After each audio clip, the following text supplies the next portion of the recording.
Hello friends, hope you all are doing well. आज हम chapter third pair of linear equation in two variables समझेंगे। तो चलिए start करते हैं। तो मैंने आपको लास्ट उसमें भी बताया था चैप्टर टू में कि लीनियर इक्वेशन मतलब क्या होता है, पावर वन रहेगी वेरिएबल्स की। तो क्या फॉर्म होती है, A X plus B Y plus C की फॉर्म में होता है।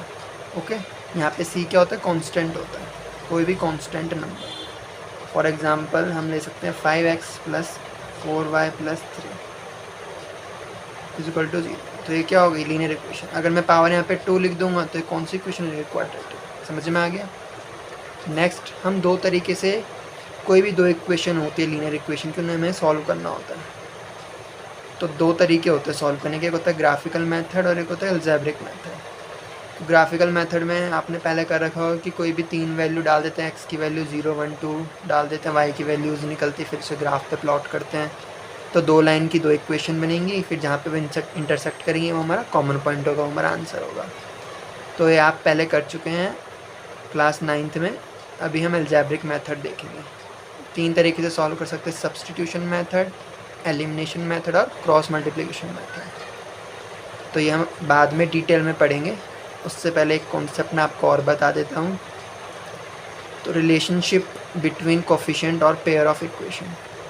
मान लो हमारी दो इक्वेशन है, एग्जाम्पल ले लेते हैं a1x plus b1y plus C is equal to 0 और a2x plus b2y plus c2 बराबर 0। तो कुछ रिलेशनशिप है, मैं आपको बता देता हूँ। अगर a1 upon a2 b1 upon b2 के इक्वल नहीं होता है तो वो ग्राफ कैसे बनेगी, इंटरसेक्टिंग लाइन बनेगी। पीछे मैं एग्जांपल से बताऊंगा, अभी आप एक बार समझ लीजिए। और उसके कितने सॉल्यूशन होंगे, यूनिक सॉल्यूशन होता है, एक ही सॉल्यूशन होगा। और उस लाइन को हम क्या बोलेंगे, कंसिस्टेंट बोलेंगे। समझ में आ गया।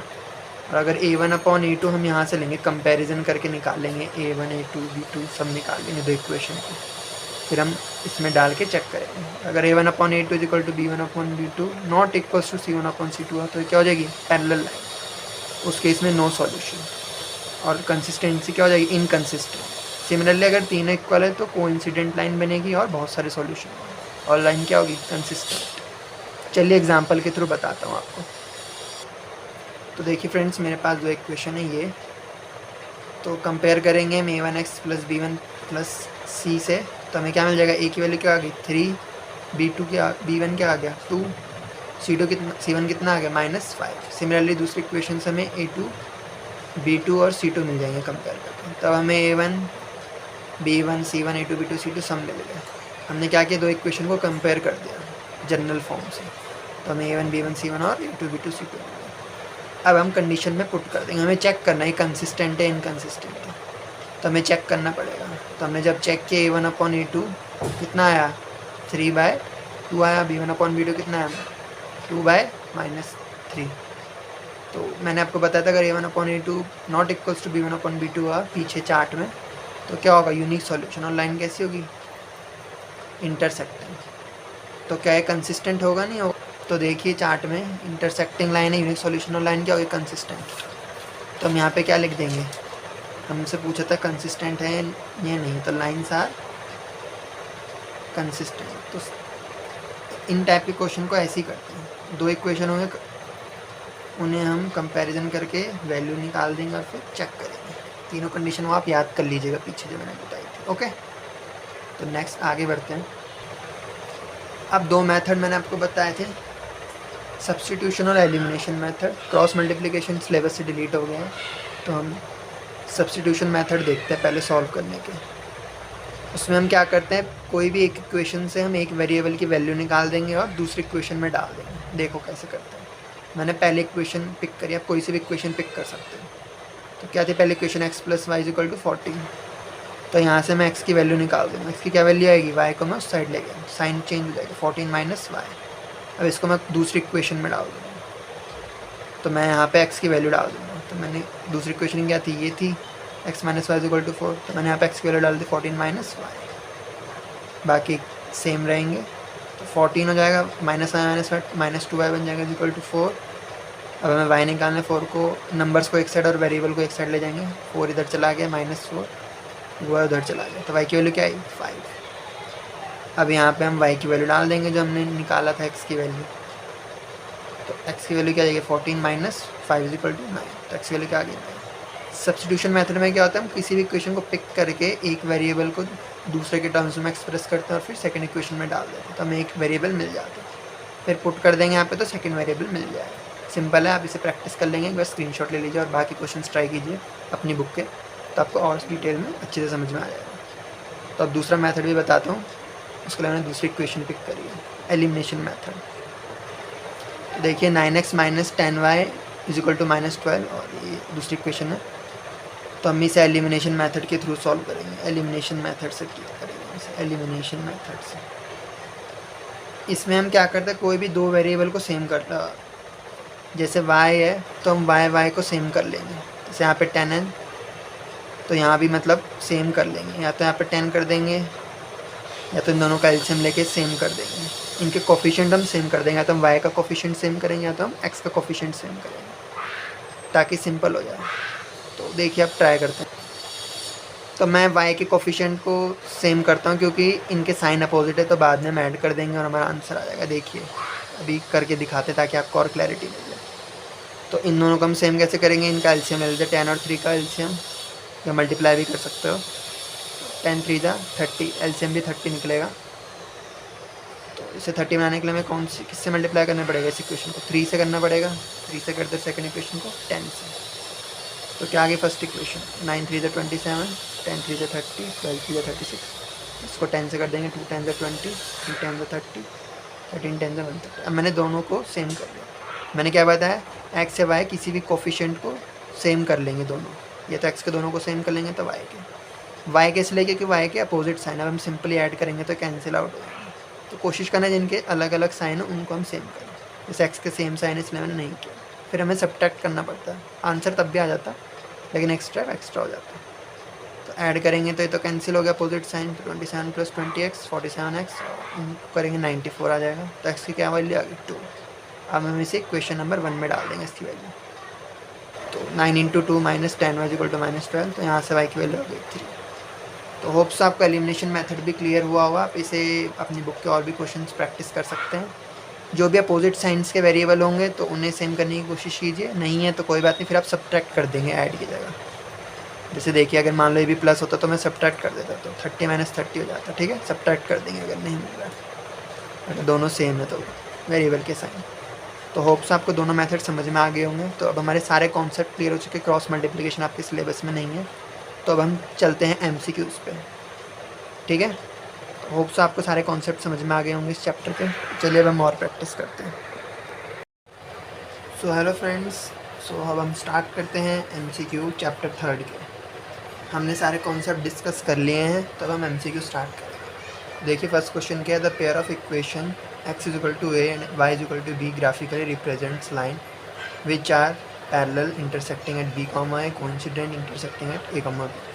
तो हमें दो लाइन दे रखी हैं, पहले हमें इन्हें डायग्रामेटिकली बनाना होगा, फिर देखते हैं कि इंटरसेक्टिंग लाइन है कोइंसिडेंट लाइन है।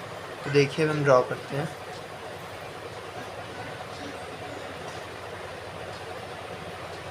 ये हो गया हमारा y एक्सिस और ये हो गया हमारा x एक्सिस। ओके, तो पहली लाइन है x = a, यानी कि x की वैल्यू क्या है a है। तो x मान लेते हैं यहाँ पे कोई वैल्यू होगी x एक्सिस की, क्योंकि पॉजिटिव है तो इस साइड आएगी। तो हमें कुछ पता नहीं है, तो यहाँ पे हम a, 0 डालेंगे। y एक्सिस 0 है क्योंकि y की तो कोई वैल्यू नहीं इस इक्वेशन में, तो x ये लाइन बनेगी। तो अब हम ये लाइन खींच देंगे क्योंकि y एक्सिस की वैल्यू क्या है हमें पता नहीं है, कुछ भी हो सकती है। y axis can be anything. Okay, दूसरी लाइन है y = b। x यहाँ पे 0 हो सकता है, तो 0, b, तो हम ये कर देंगे। तो ये इंटरसेक्ट हो गई। कौन से पॉइंट पे इंटरसेक्ट हुई है, x की कौन सी वैल्यू है a है और y की कौन सी वैल्यू b है। तो ये लाइन कैसी होगी, इंटरसेक्टिंग एट a, b। समझ में आ गया आपको। हमने क्या किया, पहले इक्वेशन थी x की वैल्यू a है, y की हमें वैल्यू दी नहीं है तो 0 मान लेंगे। तो यहाँ पे एक पॉइंट था, तो यहाँ से हमने स्ट्रेट लाइन, जब भी x की वैल्यू दे रखी होती है, y की नहीं दे रखी होती है, तो जब भी हमें खाली x एक्सिस दिया होता है तो हम y एक्सिस के पैरेलल लाइन ड्रॉ करते हैं। सिमिलरली हमें यहाँ पे खाली y एक्सिस दिया था तो हमने x एक्सिस के पैरेलल ड्रॉ किया। तो चलिए फ्रेंड्स, सेकंड क्वेश्चन स्टार्ट करते हैं। The value of c for which the pair of equation this and this have infinitely many solution. तो मैंने आपको कॉन्सेप्ट में बताया था इन्फिनाइटली मैनी सॉल्यूशंस की क्या कंडीशन होती है, a1/a2 equal to b1/b2 equal to c1/c2। तो देखते हैं, तो हम पहले हम a1 b1 c1 और a2 b2 c2 निकालते हैं। तो पहले इक्वेशन क्या है, ये वाली। तो on comparing equation cx minus y equal to 2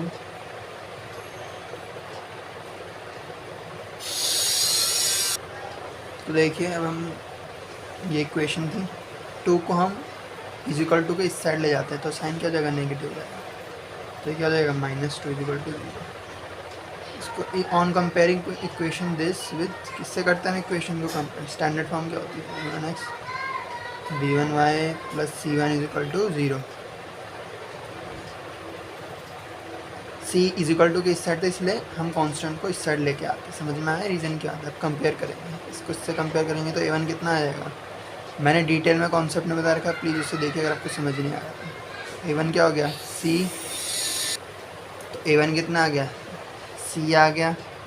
b1 कितना आएगा, यहाँ तो प्लस है, यहाँ पे माइनस है, माइनस का 1 आ गया, कुछ नहीं है तो आगे कोफिशिएंट क्या मानते हैं, 1 मानते हैं। सिमिलरली c1 क्या आएगा, -2। ओके, सिमिलरली हम सेकेंड इक्वेशन को कंपेयर करेंगे। On comparing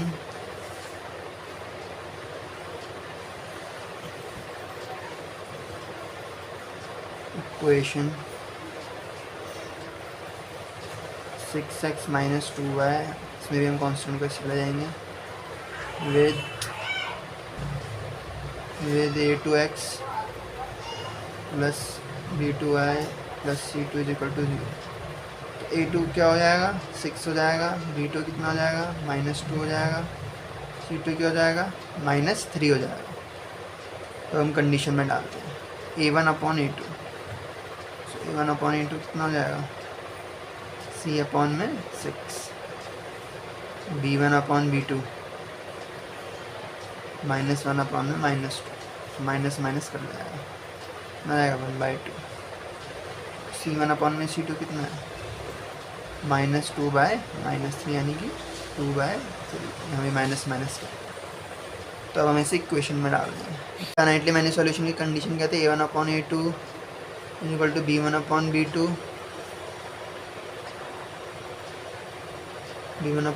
equal to c1/c2। तो कितना है, c/6 equal to 1/2 into 2/3।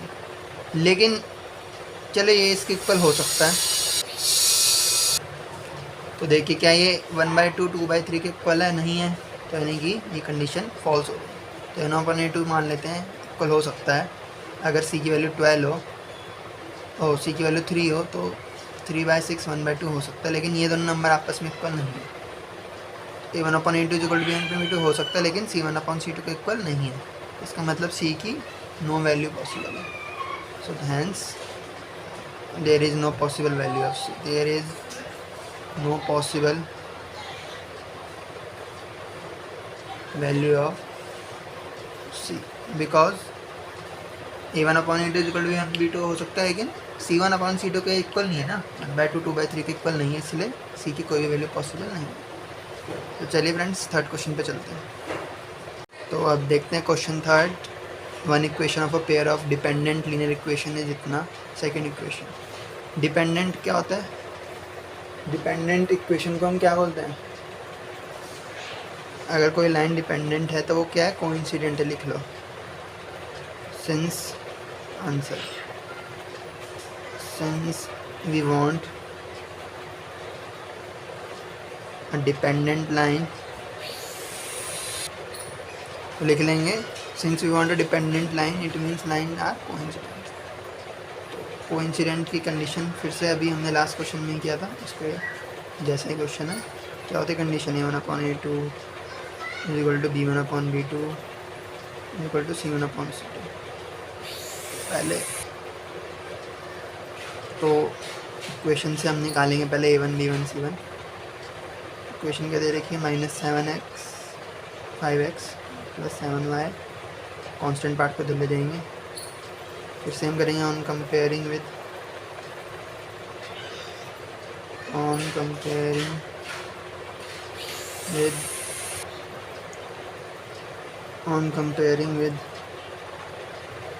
A1x + B1y C1 is equal to 0।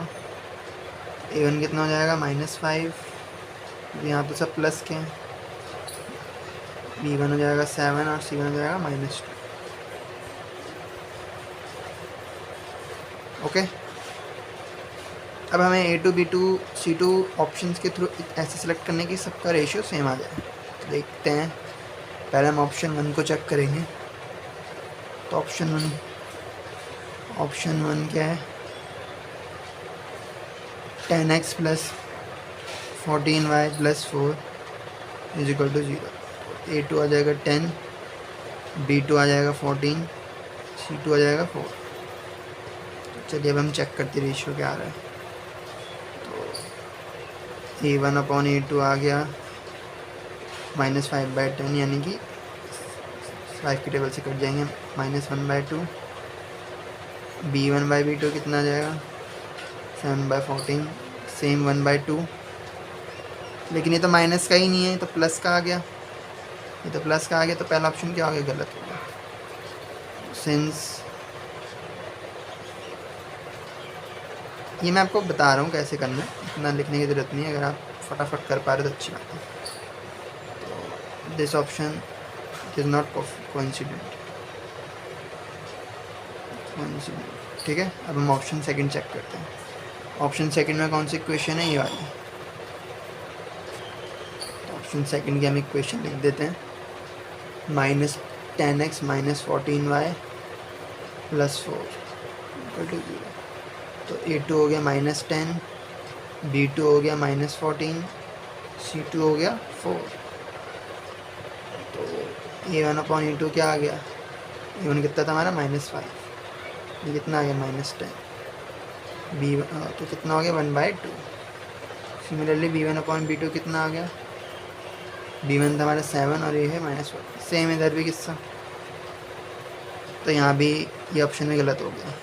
Third option check करेंगे। ऑप्शन सी चेक करते हैं, -10x + 14y + 4 = 0। तो यहाँ पे कितना हो गया? A2 -10, B2 14, C2 4। तो हम चेक करेंगे A1/A2, -5/-10, 1/2 सेम। फिर B1/B2, B1 था 7, B2 है 14, 1/2।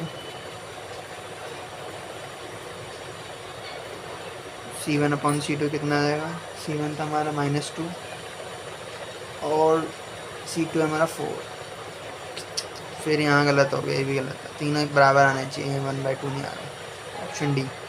जब भी ऐसे चेक वाले ऑप्शन है ना, तो ट्राई कीजिएगा कि फर्स्ट से या तो लास्ट से, ऑप्शन डी से, इनको पहले चेक करिएगा। ये तो डी ऑप्शन होता है तो मोस्टली ये होता है। फाइनली ऑप्शन डी हमारा सही होना चाहिए। अगर ये भी गलत हो रहा है तो इसका मतलब हमने कहीं कैलकुलेशन एरर कर दी। क्या है? ऑप्शन डी की इक्वेशन ये है। तो A2 है 10, B2 है -14, C2 है 4, C1/A2 5/10 -5/10 -1/2। B1/B2 कितना है? 7/-14, ये भी -1/2। C1/C2 कितना है? -2/4, यानी कि -1/2। इसमें सारे इक्वल आ गए। Hence A1/A2 B1/B2 = C1/C2। ठीक है, तो ऑप्शन डी आंसर हो गया। Option D is the correct answer. Hope से आपको थर्ड ऑप्शन क्लियर हुआ। इसमें हम ये चेक करने वाला ऑप्शन था। ऐसी कोई सी भी कंडीशन आ सकती है अगर मैं इंटरसेक्टिंग किया पैरेलल लाइन की। समझ में आ गई इस वैरायटी के क्वेश्चन कैसे करते हैं। तो चलिए अब हम क्वेश्चन नंबर 4 पे चलते हैं। चलिए 5th क्वेश्चन पे चलते हैं। वैसे तो ये हमारा लॉन्ग क्वेश्चन भी बन सकता था, लेकिन मैंने इसको MCQ में ले लिया है। चलिए देखते हैं, आपको आइडिया हो जाएगा वर्ड प्रॉब्लम के क्वेश्चन करते कैसे हैं। तो देखिए, the father's age is 6 time his son's age, 4 year hence the age of father will be 4 times his son's age. Present age नहीं पूछी, प्रेजेंट एज निकालनी है किसकी, सन की और फादर की। तो हम पहले लेट कर लेते हैं, लेट द प्रेजेंट एज